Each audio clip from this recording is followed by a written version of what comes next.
This video is for educational use only. Our group is allowing our instructor, Mr. Roldan Ardines, to use this as an educational material.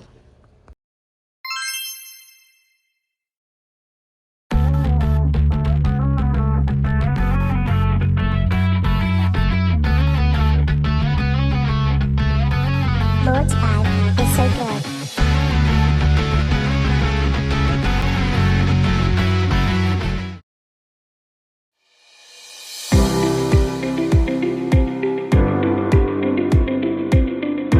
Good day, Sir Ardines. So today, we are going to talk about what is global citizenship.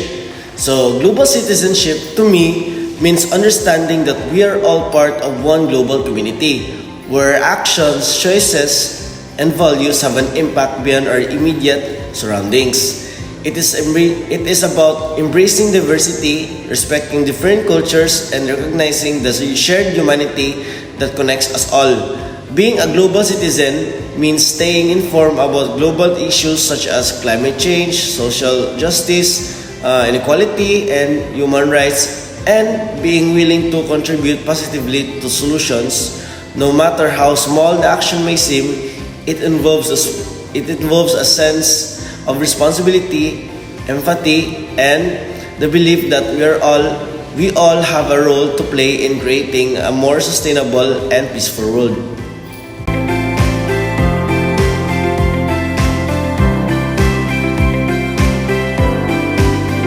So, good day, Mr. Guinness. I am here to report or to discuss about the ethical obligations of global citizenship. So, ethical obligations of global citizenship is to refers to the moral of responsibilities individuals have toward the global community. So, these obligations emphasize fairness, justice, and sustainability, ensuring that people contribute positively to the world. So here are with some examples and some of ethical obligations. So first is the environmental responsibility. So it is to protecting and preserving natural resources for future generations. So for example, a company reducing carbon emissions by switching to renewable energy sources. Then the second is the human rights advocacy. So it is to defending and promoting basic human rights such as freedom, equality, and dignity. So example is the speaking out against child labor in supply chains and choosing ethically sourced products. Then the next is the economic and social justice. So it is to reducing global inequalities and ensuring fair opportunities of all. So example is supporting fair for trade products and to ensure workers to receive fair wages. Then the next is the cultural respect and exclusivity. So it is to acknowledging and respecting different cultures and traditions. So for example, a business adopting inclusive policies that respect diverse cultural backgrounds. Then the next is the global health and well-being. So it is to supporting efforts to improve global health and prevent diseases. So for example is donating to organizations that provide vaccines in underprivileged regions. Then the next is the promoting peace and conflict resolution. So it is working towards peaceful solutions instead of violence. So for example, supporting diplomatic efforts and non-violent activisms in conflict zones. The next is the ethical use of technology. So it is ensuring that technology is used responsibly and does not exploit individuals. So being a responsible global citizen means making choices that contribute to fairer, more sustainable, and inclusive world. So that would be all.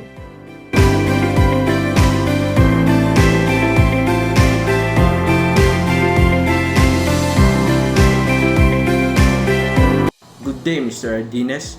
We will now analyze the global movements of people and display first-hand knowledge of the experiences of OFWs and the views of the following. Number 1 is political. Number 2, abuse of exploitation, cases of maltreatment, contract violation, and wage theft are common, especially for domestic workers in the Middle East. Governments struggle to enforce protections effectively. From a political perspective, the global movement of people, particularly overseas Filipino workers or OFWs, is shaped by government policies, international relations, and labor agreements. Many governments actively promote labor migration to boost their economies, but they also face challenges in ensuring the protection of their workers abroad. OFW experiences from political perspective. Number one is labor agreements and bilateral relations. The Philippine government negotiates agreements with host countries to secure better working conditions. However, some nations imposed strict regulations, making it difficult for OFWs to assert their rights. Number 3 is repatriation and crisis response. Political instability, wars, and pandemics often force OFW to return home abruptly. The Philippine government provides repatriation assistance, but many workers feel abandoned due to slow response times. Number 4 is voting rights and political influence.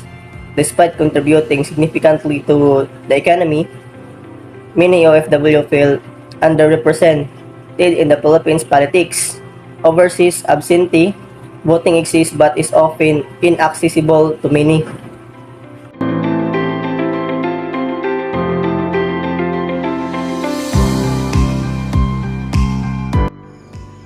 Good day, Mr. Ardines. So the next topic is all about economic. Economic refers to how individuals, businesses, and government participate in the global economy and how their actions impact global wealth, trade, and development. It includes ethical consumerism, fair trade, economic sustainability, and corporate social responsibility. For example, fair trade products. When a global citizen chooses to buy fair trade coffee, they ensure that farmers in developing countries receive fair wages and work in ethical consideration. This helps reduce poverty and promote sustainable economic growth worldwide. Good day, Mr. Ardenes. My own thoughts about economic is it refers to how individuals, communities, and nations participate in and influence the global economy. It involves understanding how interconnected the world's economies are and recognizing that economic decision and action taken in one part of the world that can have positive or negative effect on other regions. Example, global trade and investment.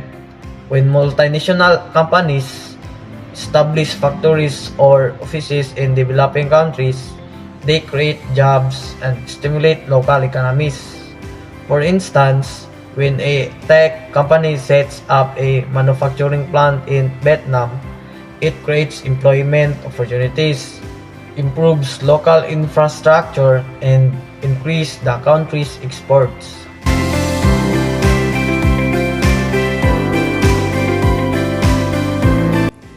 Good day, Mr. Ardines. I am here to discuss the third one, which is cultural.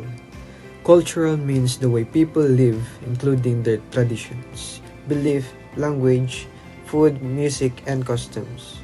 It is how important in a country or community do things, such as how they celebrate holidays, what they eat, how they dress, and how they talk to each other.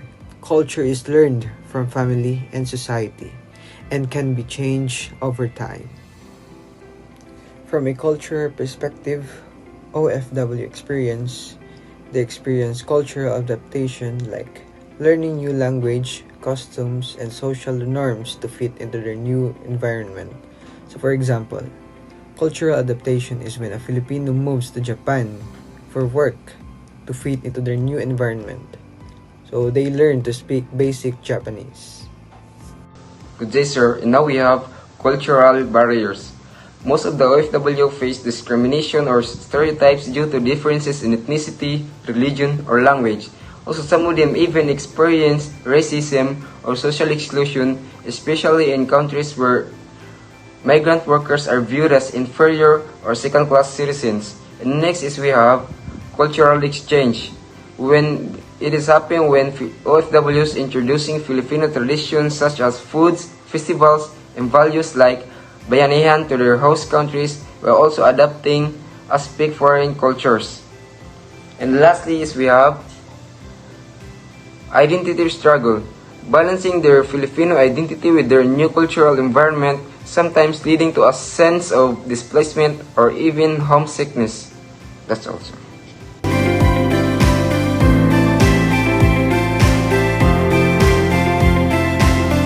So good day, sir. Here I'm going to talk about the social factors which affect the global movements of people. People, what I mean people is that the OFWs. So people move to other countries for different reasons. And one big reason here is that social factors. As you all know, social factors, these are things that related to family, education, and also things related to well-being.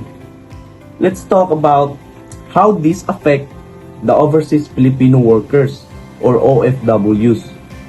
So first, we have family needs and responsibilities.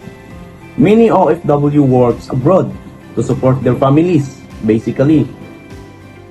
And the Philippines, jobs don't always pay enough or the salary is below average. So many parents, siblings, or even extended families relies on their relatives working overseas. By they send money back home for food, education, and also daily needs. Second is we have better opportunity for children. In here, I know we're already aware that parents want their kids or children to have a better future. We already know how much they care and love for their children. By working abroad as an OFW, I know we already know that if you're going to work abroad, you can earn or have a high salary. So they can afford to send their children to a good universities like UC and also provide them a more comfortable life so that they can live without worrying. Good day, sir. My name is Engine Cadet Mark Jason Reyes. As a continuation of Engine Cadet Bukas report, now let's continue with the reasons why Filipino choose to work abroad and challenges they face. So the third is influence of relatives and friends. One of the reasons people decide to work abroad is because of their relatives and friends who are already there. If you know someone in another country, it feels safer and easier to adjust. You already have a support system which helps you when you are in a new place. So the fourth is cultural differences and challenges. Of course, working in another country means experiencing different cultures, traditions, and language. Some OFW adjust well, but others struggle with homesickness and even discrimination. That's why Filipino communities are important in abroad. They give support and sense of home, making it easier to cope. So the fifth is social status and expectations. In the Philippines, there's a common expectation that OFW will become successful and bring back wealth. This puts a lot of pressure on them. Some feel ashamed even they earn as much as expected, even if they are already working hard. It's a challenge that many OFWs face, even it affects their mental and emotional well-being. So, working abroad has its benefits, but also comes with the challenges. Understanding the realities help us to appreciate the sacrifices of OFW make for their families.